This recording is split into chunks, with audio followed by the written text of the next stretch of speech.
I'm Ryan Sawyer, 28 years old. During my time in college, a friend and I started a small gaming company, and now I'm the CEO of the company. Our cell phone app game became a major hit, and before we knew it, our company expanded exponentially. I often think to myself how fortunate I am to have found success doing something I love. In fact, I've been lucky since the day I was born. I was born into a relatively affluent family and raised with love by my parents. Whether it was academics or hobbies, my parents allowed me to pursue anything I took interest in to the fullest extent. I really don't think I can thank them enough. Hey, Ryan, you're free for the drinking party tonight, right? Just as I was about to shut down my computer after checking my accumulated emails, the door to my office opened. Popping his head in was Tom, my college buddy and the co-founder of our company. Tom is the vice president of our company.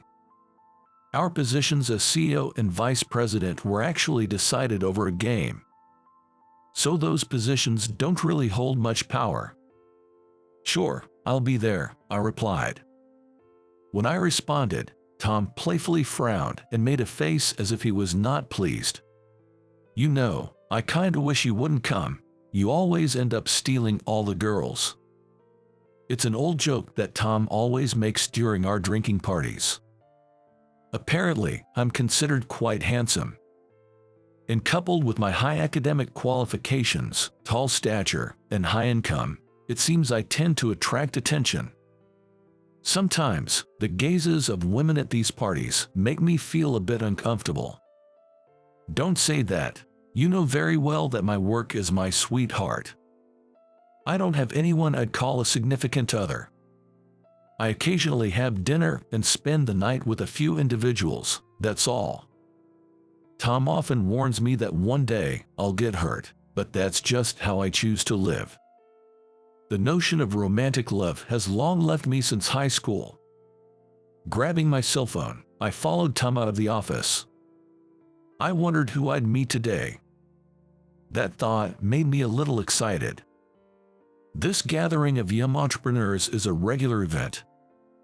Although it's difficult to attend every time, I make it a point to show up as often as I can. It's a great place for us to exchange information.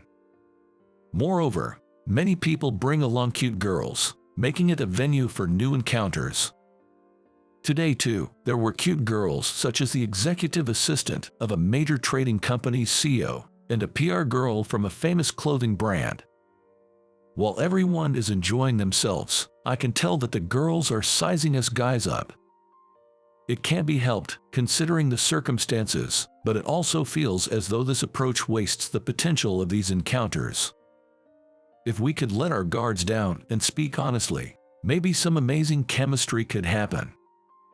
With that thought in mind, I spent the evening making small talk with the girls.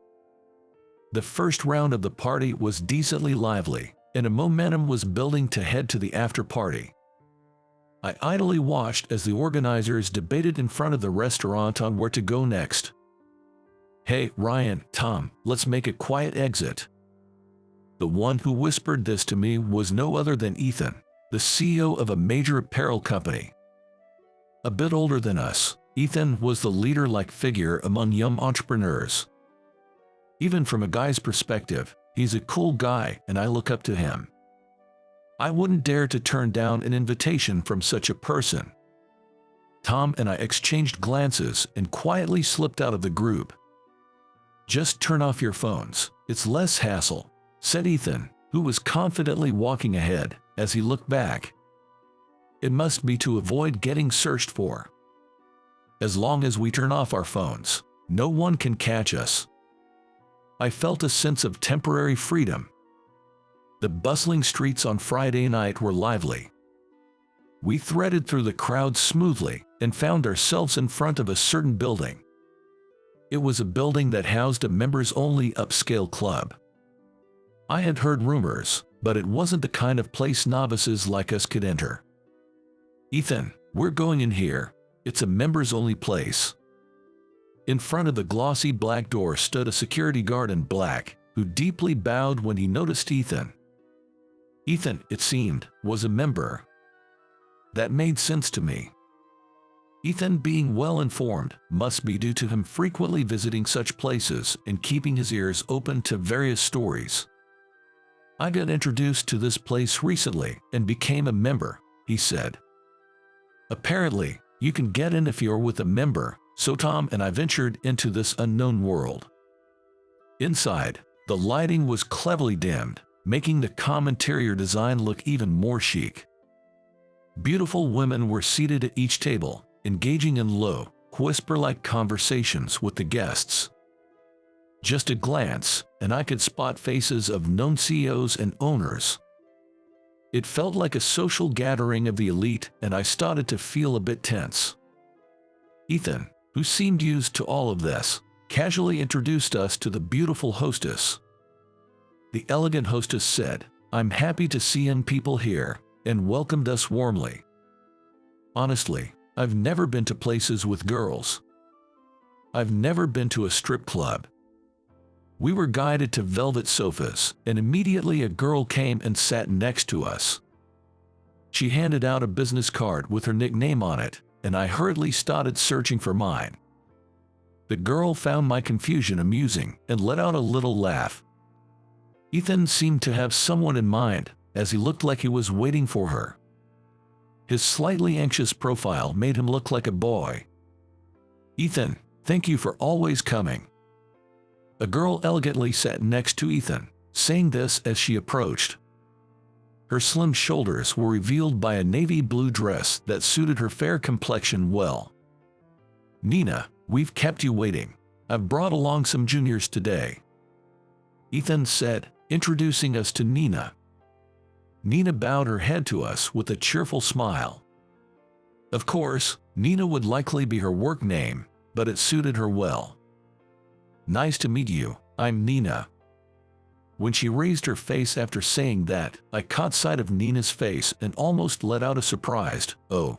The person standing before me was my high school friend, Lisa Thompson. She looked different, but I was sure it was her. "Wait, Lisa Thompson, right?" I tentatively asked. Nina responded with a grin, evading my question by saying, "Who knows? Perhaps it might be a nuisance to mention her real name here." So, I decided not to push any further. Nina is apparently a popular hostess at this club. Even after she joined us at our table, she was called to various others, busily moving around for greetings and send-offs. Despite the hectic environment, Nina never let her smile fade. She generously offered her beautiful smile to everyone. The woman in front of me was the exact opposite of the Lisa I knew. After all, I've only seen her smile once. The impressions were so far apart that perhaps I had the wrong person. By the time we were leaving, I had come to this conclusion. The high school library that smelled of old books. She, a library committee member, was always seated at the counter. Always expressionless, with a cold side profile. For some reason, I just can't forget her. In the end, I left the club without verifying the truth, being sent off with a broad smile. Ethan seems quite smitten with Nina, and on the way home, I was regaled with stories about her. Ethan, would you mind inviting me the next time you go to the club?" At this, Ethan looked a bit surprised. He knows well that I usually don't frequent such places, so it must have been unexpected. But he quickly smiled and readily agreed. From the bottom of my heart, I wanted to keep visiting the club until at least I uncovered the true identity of Nina. That day, I was confused as Nina and Lisa kept appearing alternately until I fell asleep. Ethan was kind enough to keep his promise with me. Over the weekend, he contacted me and we decided to go back to the club together. On this day, Nina wasn't there when we arrived as she was accompanying a regular customer. Ethan immediately called over the madam, introduced me politely, and suggested that I should definitely become a member of the club. I didn't expect him to go that far, and I was deeply touched by Ethan's kindness. The madam also agreed to my membership, saying, "If it's Ethan's recommendation." In this unexpected situation, I gained a status at the club. I was torn about whether or not to tell Ethan the truth. While I was contemplating, Nina appeared with a regular customer. Nina, in a simple dress, reminded me of Lisa from our high school days. Nina quickly disappeared into the backstage for makeup and a costume change. I unconsciously followed her retreating figure with my eyes. Ethan seemed to notice it. "If Nina's your objective, give me a break. I can't win against you," Ethan jokingly said while laughing. But I noticed his eyes weren't laughing. He must be serious about Nina. "Don't be ridiculous. She's way out of my league," I replied with a laugh. Ethan muttered in a small voice, "I don't know." We chatted with the substitute girls while drinking until Nina was free. All the hostesses at this high-class club were amazing. Each one was a skilled conversationalist and had a variety of topics to talk about. There was no way they'd let us, the customers, get bored. Moreover, each of them had the beauty and style of a model. I was almost distracted. While I was chatting with the substitute girls, Ethan's phone rang. He was about to hang up, but his complexion changed slightly when he saw the caller's screen. "I need to take this outside," he said, and left the club. It must have been an important call. The problem was that I was left alone. This was only my second time visiting a place like this, and I was left feeling out of place, unsure of what to do. Ethan returned after about 5 minutes, but apparently some problem had occurred at his company. He said he had to return to the office immediately and left the club reluctantly. Just before leaving, he told me that he had paid for everything that day. Just as Ethan left, Nina came to my table. "Sorry for the wait. It's your second visit, right? Thank you so much," Nina said with a smile as she smoothly replaced my glass. Sure enough, I saw glimpses of the Lisa I knew. When the helper left the table and it was just Nina and me, I decided to ask her directly. "You're Lisa, right? The one who was on the library committee in high school?" Instantly, Nina's smile faded from her face. "It's a mixed blessing to have good intuition and a good memory, Ryan," she said. There was Lisa, the girl I knew so well. Even with her makeup done beautifully and dressed up in a dress, her cold side profile was the same as before. I felt a little relieved. "I wonder why I can't ask why," I said. The Lisa I knew was a top student in school. She was the kind of student who was expected to receive a scholarship for university. But according to Ethan, she had dropped out of high school and was working hard. "Please don't be interested in me. Don't interfere with my work because of your nostalgia. That's a meaningless emotion," Lisa said while avoiding my gaze. Then she raised her hand towards the waiter. "Please take him home. Thank you." Just like that, I was forced to leave the club by Lisa. Just before the elevator door closed, she smiled and said, "Don't ever come back," making me feel her rejection. That night, I had a nostalgic dream. Lisa was sitting at the counter in the high school library. "What are you reading?" At first, I spoke to her casually. I think it was just a greeting for me. Lisa glared at me with her eyes turned up.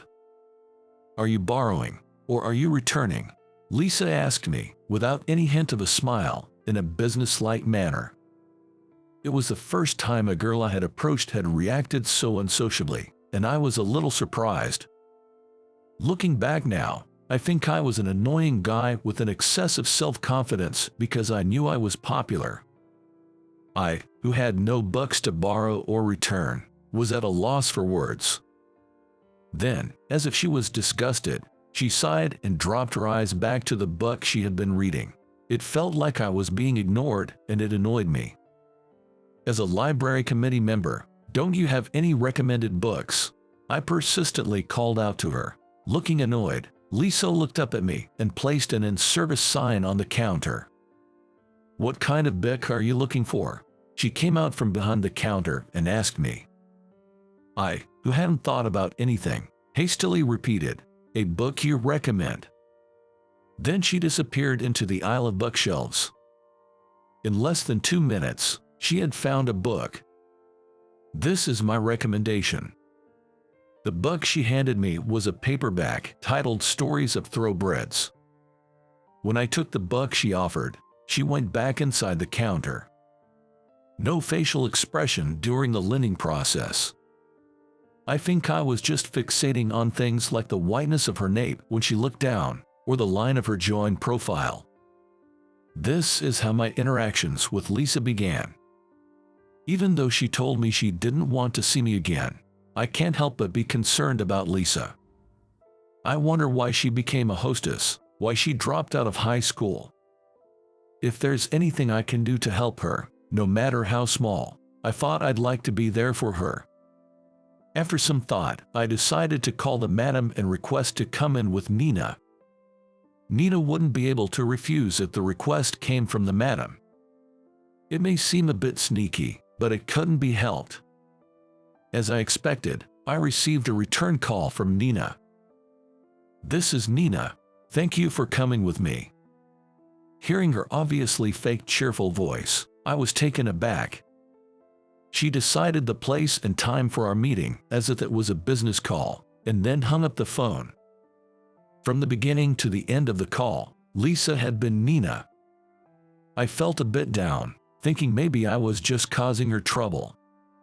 But even while feeling down, I was excited to see Lisa, and my work for the day went by swiftly. I was amazed at my own raw emotions, but I couldn't suppress them because they were my honest feelings. When I spotted her waiting for me at our meeting place, I felt like I could burst into dance. I was purely, simply happy to see her. Sorry, did I keep you waiting? When I checked the time, it was 10 minutes earlier than our agreed meeting time. No, I just got here, she responded with a radiant smile as Nina. The next moment, all expression vanished from Nina's face. Perhaps my confusion showed on my face.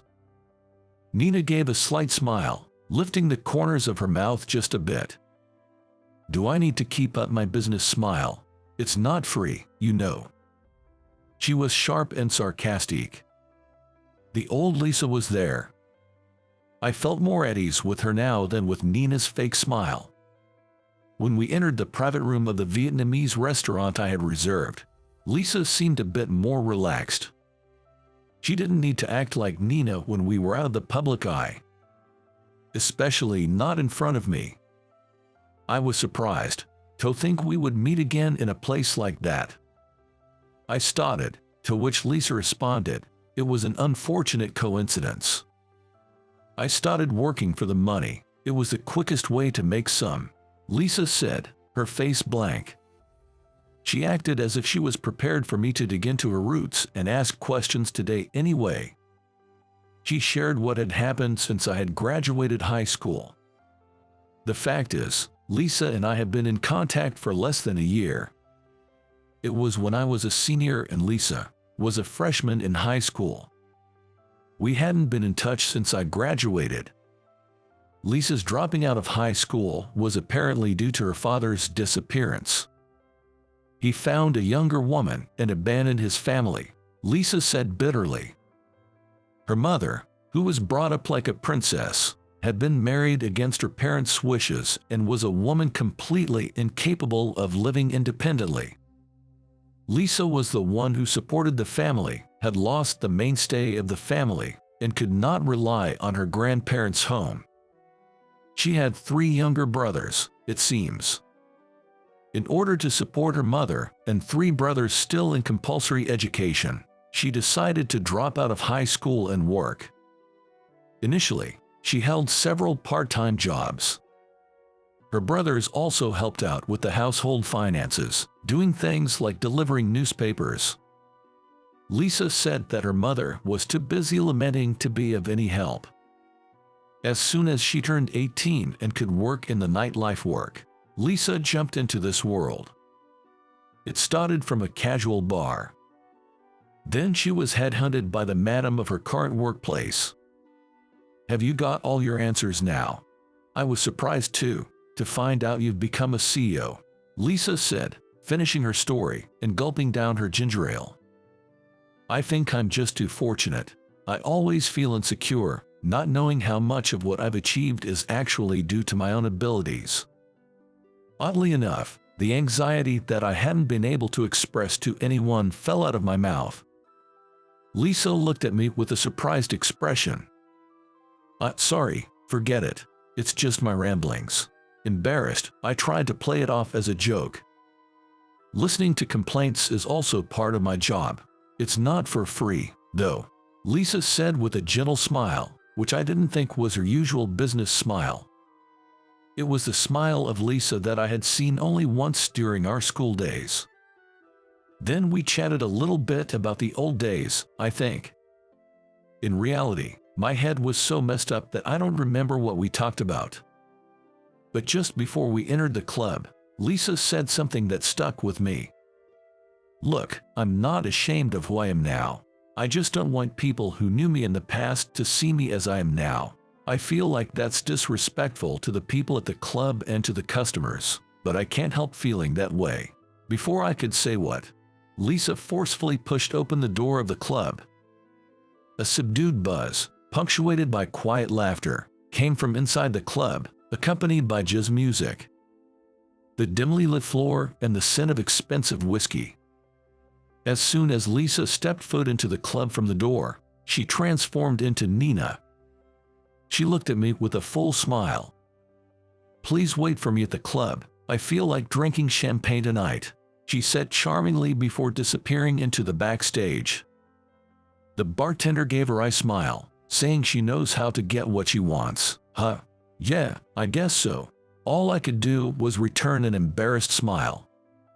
It felt like everyone had some kind of inner contradiction that they couldn't fully come to terms with. It's been a few weeks since I started going out with Lisa. I've been wishing to visit the club often, but work has plunged into its peak season. Both my team and I have been pulling all-nighters. I'm in no shape to go out, devoid of energy and motivation. Finally, things settled down yesterday. Just as I was about to see Lisa after a long while, I got a call from Ethan. Man, I proposed to Nina yesterday. I haven't gotten a response yet. I don't have the courage to go to the club alone. Can you come with me today? I was surprised at his uncharacteristically timid voice, but I was also shocked by what he said. I never thought he would seriously consider being with Lisa. I've spent a lot on Nina. I don't think she'll refuse. Ethan said that. No doubt, there's no customer who has spent more on Nina than he has. But just because of that, I felt like he was taking Lisa for granted, thinking she couldn't refuse. I have something to tell you that I've been hiding. I thought I couldn't deceive Ethan any longer. Of course, I had no intention of deceiving him from the beginning. I just couldn't bring myself to say it. I have a bad feeling, but let's hear it. Ethan probably had a hunch. His voice tone dropped a bit as he said that. He probably invited me to the bar today as a countermeasure against me.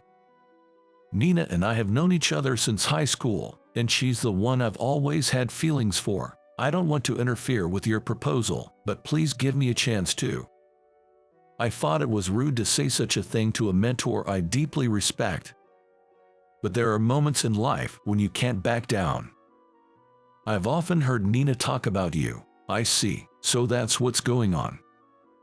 Ethan said calmly, showing no anger. And he said he would give me a chance. It's Nina's decision, who she chooses. If she chooses me, don't complain. I won't either. Thank you. Ethan, whom I respected, was fair and manly to a fault. He told me to go to the club first and confess my feelings to Nina, and I was on the verge of tears. We hung up after agreeing to meet at the club. Over the past few weeks, when I couldn't see Lisa, I've been preparing something and headed to the bar. The bar, just opened, was still sparsely populated, and when I asked for Nina, she came to the table right away. She seemed a bit thinner than the last time I saw her. "Long time no see, Ryan. I thought you'd forgotten about me," Nina, with a fake smile, said. I asked directly, "Are you going to accept Ethan's proposal?" The hand she was using to make the whiskey and soda stopped. I saw her fingertips trembling slightly. The sound of ice falling into a glass resounded in the silence. "Not a bad deal, you know. He's rich and kind. He only has eyes for me." While not looking my way, Nina proceeded to mix herself a whiskey and soda. "I've got money too, you know." I almost despised myself for the vulgarity of the words that came out of my mouth. At my words, the fake smile disappeared from her face. Nina looked at me, her eyes challenging. "I'm willing to pay whatever it takes. Marry me." She looked at me with contempt after I uttered the same phrase again. Then, slowly, she took off the ring from her right hand and placed it in front of me. An expensive-looking diamond ring. I remembered the boastful way Ethan had announced it was a gift from him. "I come with a high price tag, you know." Lisa's mouth twists into a self-deprecating line. I realized that I had hurt her. But I couldn't back down here either. I handed her what I had prepared. "I might not have as much money as Ethan, and we've only just reconnected, but I want you to look at me again, just like before. I want you to recommend books to me and teach me about worlds I don't know." As she saw what I had handed her, her eyes widened. It was an information guide for the high school equivalency test, a pamphlet for distance learning, and a brochure for online universities. The last was a brochure for a course to become a librarian.